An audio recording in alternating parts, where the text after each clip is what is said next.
no one to talk with, all by myself. Welcome to a new edition of the Neon Jazz interview series with jazz singer Yamit Lemoine. She is promoting her 2019 CD, The Vinyl Blvd's debut album. She was born in Israel, and she began her classical training in voice and violin at the age of 5. She was raised in Toronto, where she developed her love for jazz, soul, blues, and Broadway styles. Since then, she has continued her vocal training, and she's acquired her music and theater education at York University in Toronto, as well as her audio engineering education in Miami. She's on a great path. She's got great stories, so get to know her and dig this interview, my friends. Hey, thank you for taking a minute out for Neon Jazz Day to talk about your new album and your life in music. Thank you. Thank you for having me. Absolutely. So let's start off with your debut album with the Vinyl Blvd. It's a great album, and I want to know from you, what was the vision for this project? I've just always been really inspired with the music of the 1920s through the 1960s era, and I just wanted to recreate something that captured that era. For me, it's just a really beautiful and magical time in music. You know, there's always an era in music that's timeless, that never really loses its luster. And for jazz, this is always kind of the era that people kind of harken back to and that everybody will always consume. Why do you think that is? You know, I think that there's something about the stories that are told in the music and the songs that resonate with people. There's something about the melodies that are happening during that time that is just, I don't know, for me it really resonates with me, and I think it happens to be it's kind of like the top 40s of the 1940s. I think it kind of it emerged and then jazz branched out from there, but it resonates with a lot of people. I agree with you. It's a beautiful thing. Let me ask one more question about your album. When a listener gets this album, how do you want them to feel after they're done with this experience of taking in this album? Oh, I like that. I tried to make every song on the album have a different flavor so that it kind of takes you on a little road trip. It's almost like a little buffet of different musical flavors that happened during that era.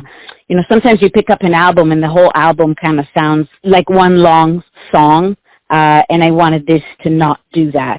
I wanted each song to have its own identity, and so that if you're as a listener, it kind of each song puts you in a slightly different mood, or if you're in a different mood, you can relate to each song differently. That's kind of what I wanted the listeners to take away from this album. Just every song feels a little bit different, but you feel like you're immersed in that era. So you were born in Israel, raised in Toronto, and I want to know, what was it like in those areas of your life, living where you've lived and with your family, and how you got into music? My mother is a Russian-trained violinist. Living in Israel, she worked in the conservatory, and I always remember myself, even before I started playing violin, I've always been immersed in the conservatory vibe. I would come with her sometimes to lessons and just kind of sit and listen. She taught violin and guitar. When I was 5, I started studying violin with my mom, and everybody in my family was very musical. My sister also played piano and cello. So everybody grew up in the conservatory, I guess. When we moved to Toronto, I was 12 years old, and at that point, I started focusing a lot more on jazz, but I started focusing at first a lot more on voice, and then I would just listen to different albums, and what I realized on pop albums was there would always be kind of the one song that stood out to me that I loved the most. And when I looked at the album credits, I realized that one song was written by completely different writers than the rest of the writers on the album. And that's when I realized that the songs that I really love are actually Great American Songbook tunes. And that's when I just completely immersed myself into jazz, and it just kind of went from there. And then I studied at York University in Toronto, and I started dabbling in trying to get some recordings done when I was living in New York and when I was living in Miami. And it wasn't always the experience that I wanted to have in recording. And so I decided to study audio engineering so that I could produce an album myself. And that's what I did. And here we are. Right on. So early on, what was one of the first jazz albums you listened to that really got you going? I want to say that I started listening to a lot of Gershwin stuff. I just got good old Gershwin. There was a whole bunch of different artists there that I fell in love with, and I fell in love with Billie Holiday and Ella Fitzgerald and Dinah Washington and Sarah Vaughan and Nina Simone, of course. I want to say probably Ella and Billie and Dinah are some of my biggest influences. I love the way that Ella has so much fun with music, and I love the way that Billie really connects with me with how she delivers, and you can just really feel it. And just Dinah's voice is just so rich as well that I just there's so many incredible jazz vocalists to mention, but I would say that those ones were the first ones that I really connected with to begin with. Was it kind of a dream come true to get to New York City to be able to play with all these musicians? I know you've kind of been from Israel to Toronto to New York to Miami, but in that journey, was it kind of a dream realized to be in New York for a while? Yes.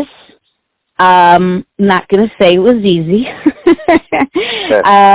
But yes, I think my mantra is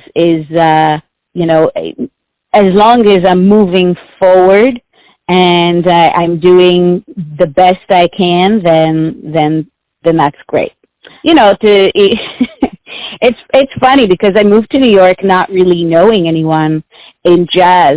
Here I was, 21, and I decided that I'm going to get to know, the jazz scene, and I would show up at bars by myself, all dressed up, and I was a little bit naive, and I realized very quickly at first that some people thought I was a call girl, until I started sitting in some sessions, and people realized, oh, okay, she's actually a singer. But it was a little, there were some awkward times when I kind of had to, I kind of realized that I have to make it clear where I'm coming from. Yeah, that's cool. You've clearly made jazz your life. You're getting ready to release your debut album right now. Talk to me about what you see your future being like, say 5 to 10 years from now. What do you want to see happen? I definitely am going to release more albums. I absolutely love the recording process, and I love making songs my own and cementing them in a recording. Even though, of course, after that, you grow and the song grows, and then you go back and you go, oh, if I did that now, that would be a little bit different. I want to keep performing. I perform a lot in Miami right now, but I'm going to start touring very soon. I kind of see my show developing into a big band type shtick. It can be a big band, and it can be also a smaller band. I've also toured with a 7-piece. I also have a stage director background as well. And every time I perform, for me, it's a show. And so every time I'm on stage, I'm also always seeing the stage in my mind's eye as a director. I'd like to see that. I see that developing as well into a whole show. So that's kind of where I see it going. So let me ask you this. The one thing is, you've been educated in the classroom, you've been on stages, but one of the biggest forms of education for anybody is the live shows you see. What's one of the first live jazz shows you saw that really made an impact on you? Oh, wow.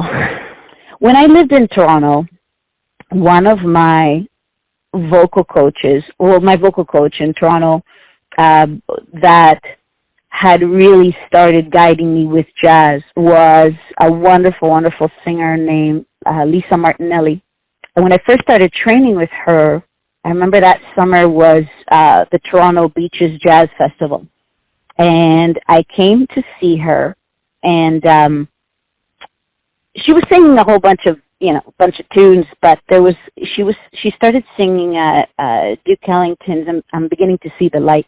There was a part in there, I remember listening, and there was something just really magical that happened, and I couldn't quite put my finger on it, but it was so magical. And then the jazz, the show kept going. The following day, I saw her at one of our lessons, and she said to me, Yamit, yesterday at the show, I was doing I'm Beginning to See the Light, and somewhere in there, I kind of lost it, and I wanted to ask you, was it really bad? Like, I wasn't sure really what happened there, and I told her, I said, for me, that was the most magical part of the entire show, and to me, that was kind of, that's jazz for you, It can be unpredictable, and that really captured me, and I love that. I love that. Yeah, absolutely. So why do you love jazz? Why do I love jazz? I love the fact that it's structured freedom for me. Coming from stage as well, where a lot of shows, are very scripted, and being also a musical director on the stage, everything is extremely scripted. Everything that you play is on the page for the most part. I love how in jazz you have the freedom to take risks, and at the same time there's a guide, and that's what I love about jazz, really. And for me, those old tunes specifically just speak to me so much, and to be able to do them, but also have the freedom to musically explore things live, real time, is a beautiful thing. So this is my final question. Everything comes down to this. Everyone has a version or an interpretation of you, who they think you are. Your family, your friends, your fans, but you know yourself best. Who do you think you are? Ooh, that's good. Who do I think I am? There's a lot of elements to me. When I get dressed up for a show, my musicians sometimes, if they see me, in my everyday clothes, if I come by, to drop off a check or whatever, sometimes they won't recognize me, or they'll do a double take. I'm a lot of things, I'm also a mother, and a wife, and there are a lot of elements to my day. I'm constantly on the go, and as a band leader also, you're constantly working, constantly pushing the project forward. Yeah, I just try to make the best out of every day, and I've created a life where in music I have consciously created no safety net, so that there is no option for this but to become the best it can be, and to work. And I'm happy that I've had amazing people in my life to help me be strong, because you're constantly pushing forward. That's what you have to do. I guess in anything in life. Absolutely, I like that answer quite a bit. Yamit, thank you for taking some time out to talk about the debut album. Good luck with it, and thank you for talking about your life in music. Thank you so much, Joe. Thanks for listening and tuning in to yet another Neon Jazz interview, where we give you a bit of insight into the finest players in Israel, Toronto, Kansas City, and spots all over the world, giving fans all that jazz. And thanks to Yamit for her time and her stories. If you want to hear more interviews, go to Famous Interviews with Joe Domino on the iTunes Store. Visit neonjazz at youtube.com. And for everything Neon Jazz, all the time, go to the neonjazz.blogspot.com. Until next time, enjoy the jazz, my friends.